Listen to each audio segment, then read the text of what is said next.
In section 4.3, we're going to look at triangle congruence using the angle-side-angle or the angle-angle-side postulates. The angle-side-angle postulate says if two angles and the included side of one triangle are congruent to two angles and the included side of another triangle, then the triangles are congruent. And we have an example below of two triangles that we could prove are congruent by the angle-side-angle postulate. Notice that the congruent corresponding side is in between our two congruent corresponding angles. Number 1 says which triangle is congruent to triangle CAT by the angle-side-angle postulate. So we have triangle CAT on the left, and we're looking to see which triangle is congruent to it using angle-side-angle postulate. And if you recall, we said that the congruent corresponding side needs to be included between the two angles. So our only option here is triangle GDO.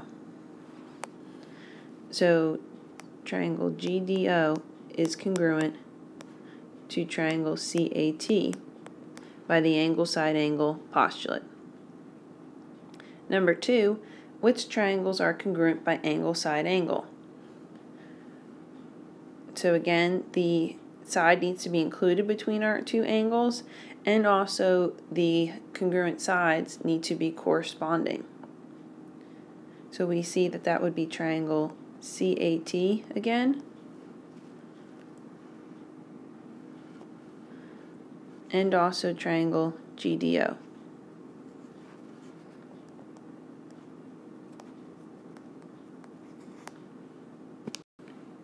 Alright, let's look at an example of writing a proof using the angle-side-angle postulate. So it says that we are given that side AP is congruent to side BP, and angle A is congruent to angle B. We want to prove that triangle APX is congruent to triangle BPY. So let's first mark our triangles. So we have side AP congruent to side BP, angle A congruent to angle B. And I'm going to put that information in my proof. So AP congruent to BP, angle A is congruent to angle B, and my reason, those two are given. Okay, so we have one angle and one side, we need one more angle, and the side needs to be included between our two angles. So we see at angle P, we have a pair of vertical angles. So that means that angle APX is congruent to angle BPY.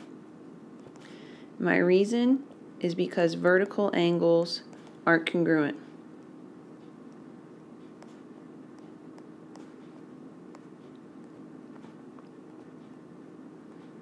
Alright, so now I have two angles and a side, and the side is included between my two angles, and I have pairs of congruent corresponding sides and angles. So therefore, triangle APX is congruent to triangle BPY by the side, we just did that one last section, by the angle-side-angle postulate.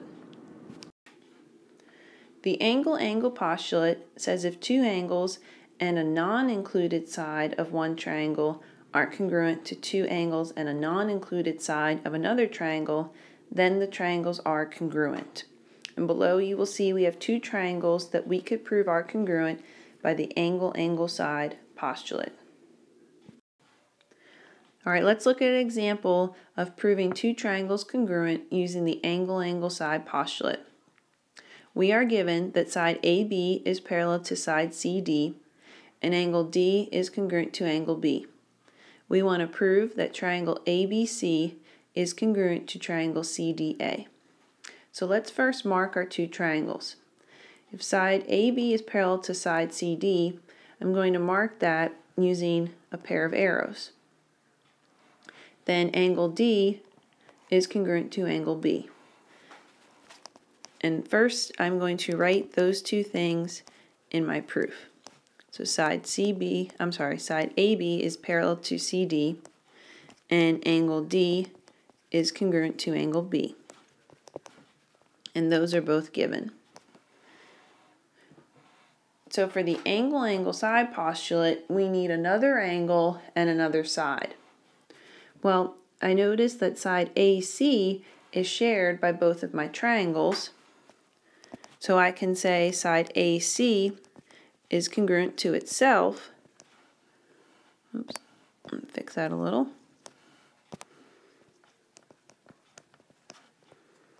By the reflexive property of congruence.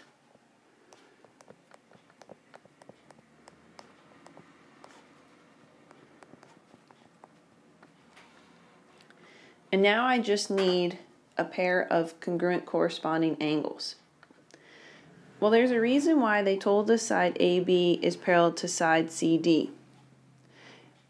Notice we have two parallel lines cut by a transversal, AC being my transversal. When that happens, we will have alternate interior angles congruent. So I can say that angle DAC is congruent to angle BCA because alternate interior angles